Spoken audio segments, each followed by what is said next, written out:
passando aqui para falar um pouquinho sobre esse projeto que é a meditação e a reflexão cristã. É, o início, assim, como começou tudo para mim, né? Eu fui convidado para conduzir uma semana de Life e Business lá na Lapinha, perto de Curitiba. É uma cidade chamada Lapa, e aí tem uma clínica e a spa também. E aí fiz a condução com os hóspedes lá durante uma semana. E eu percebi assim que quando eu colocava pontos bíblicos dentro dessa life, falando da vida, do sentido da vida, do significado da vida, eu percebi assim que existia uma sede muito grande das pessoas, né? E aí em saber mais e conhecer mais. E aí a gente depois programava para no jardim, na biblioteca, a gente fazer uma meditação e uma reflexão sobre um ponto bíblico e ia aumentando aquele grupo. Isso foi em 2014.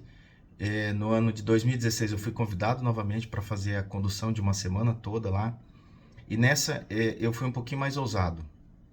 Combinei com o pessoal da Lapinha, né, desse spa. E nós fizemos uma caminhada em silêncio às 6 da manhã. Fizemos uma caminhada em silêncio mais ou menos de uma hora. E subimos um morro que chama Morro da Peruca. E lá em cima a gente fez uma meditação, uma reflexão a respeito do perdão. E assim eu percebi o quanto foi aqui, foi profundo, foi forte, foi intenso. E, e eu, assim, tinha pessoas que era ateu, de outras religiões, enfim, e todos participavam, se envolviam, mesmo a gente sem falar denominação, sem uma instituição específica. Para mim foi muito gratificante poder conduzir. E aí eu me afastei um pouco, eu acabei focando mais no escritório, na parte contábil, decidi parar de dar algumas aulas na FGV, na área de pós-graduação, MBA, de 2016 até 2021. Então, em março de 2021, aceitei novamente o convite, fui até eles e lá eles pediram, os hóspedes pediram, né, que eu fizesse uma facilitação, uma ministração de uma parte da palavra. E aí eles se organizaram e fizeram isso lá na biblioteca. Eles imaginavam que ia dar umas 12 pessoas e acabou enchendo a biblioteca com 30 pessoas. E tinham médicos, pessoas da clínica, os hóspedes. E aí eu li sobre Estevão, se eu não me engano, Atos 7, aquele discurso. E as pessoas se encheram assim, né? Foi muito forte, muito profundo tudo isso, porque falava da graça de Deus, mas ao mesmo tempo trazia toda uma história, né? Aquela base. E eu mesmo sem assim essa experiência bíblica, teológica, aí percebi a necessidade de fazer algo a mais. E agora em 2022 iniciei lá na FTSA para fazer esse bacharel em teologia, voltar para a carteira, sentar, ser aluno. E durante as aulas ali, o Samuel, que é o presidente da turma, o representante, ele me convidou, assim, junto com o Júlio, falou assim, ó, tava pensando aqui de fazer alguma coisa extra sala. E falou um pouquinho sobre a gente não levar para fora as matérias, mas sim falar um pouquinho mais da Bíblia. Aí foi nesse momento que eu abri um grupo que eu criei comigo mesmo, do WhatsApp, e mostrei para ele já esse projeto, né? E eu vim anotando coisas novas e pontos. Aí eu falei, ó, tá aqui, tá pronto. E aí já marcamos o primeiro encontro, foi na minha casa. Foram 15 pessoas da faculdade e a gente fez essa meditação, essa reflexão, sem aquela figura de pastor, sem a figura ou sem aquela liturgia de culto. E foi muito gratificante. Já combinamos o segundo encontro, que foi na casa da irmã Silvana, foi umas 25 pessoas.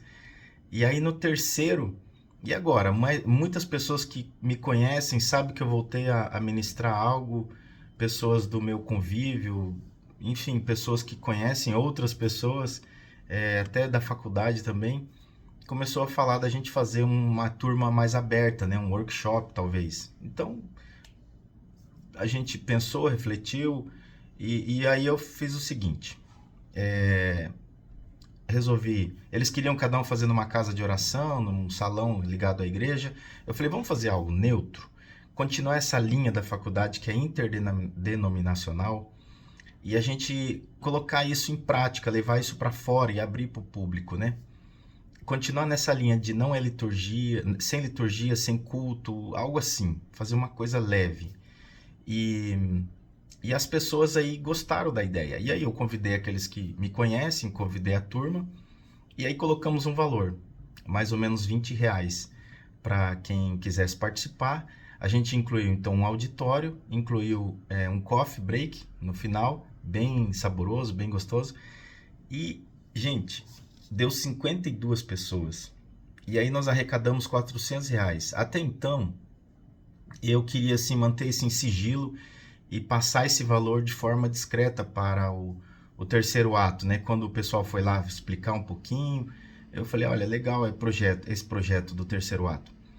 Mas assim, eu percebi que era melhor a gente aplicar esses recursos diretamente em ação social. Aí eu convidei o André, a Sara e a Amanda para que eles assumissem esse papel junto ao terceiro ato, de eu transferir 100% dos valores arrecadados para que eles pudessem aplicar em ações sociais, em projetos sociais. Com esse perfil, com esse espírito voluntarioso da caridade, da assistência social, da prestação de serviço, de fazer algo a mais, mas com recursos. E aí passei para eles os R$ 400, agora dia 30 eles vão fazer o primeiro ato do terceiro ato. E aí abrimos esse quarto encontro, que vai acontecer dia 5/8, aqui no auditório, do lado do escritório onde eu trabalho, no Pietra, ao lado do Shopping Aurora. E graças a Deus, a aceitação foi muito boa. Então nós estamos assim com esgotado, já está com 100% de lotação, são 100 lugares. E o pessoal da turma está envolvido, parte deles estão muito engajados nesse evento. E a ideia é trazer um tema e dentro desse tema levar para a reflexão e a meditação bíblica. Sempre nesse formato de meditar e aí refletir em algum ponto bíblico. O meu papel é facilitar, não é papel de pastor, uma figura de alguém que está ensinando, é ao contrário. Eu até fiz uma analogia no primeiro encontro nosso lá em casa, e essa analogia está se tornando vou brincar assim, um dogma.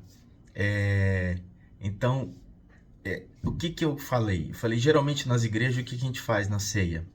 A gente vai lá, o mais vazio possível, e pega uma partícula, um pedacinho do pão e come, né? E traz aquilo para dentro, né? Nesses encontros nossos, a gente vai fazer o contrário. A gente vai levar um pedacinho de pão, espiritualmente falando, vamos falar assim. A gente leva um pouquinho do pão, da palavra que existe dentro de nós, o evangelho, tudo, a graça, aquilo que tem dentro de nós relacionado a Deus e ao Senhor Jesus Cristo. E a gente se encontra no mesmo nível hierárquico e a gente contribui cada um com uma partícula do pão. Aí ele se torna um pão grande, todos desfrutam desse pão e levam para casa o pão inteiro. E essa analogia pegou assim de uma forma muito interessante, que o pessoal vem replicando isso. Então assim, essa parceria do terceiro ato é isso.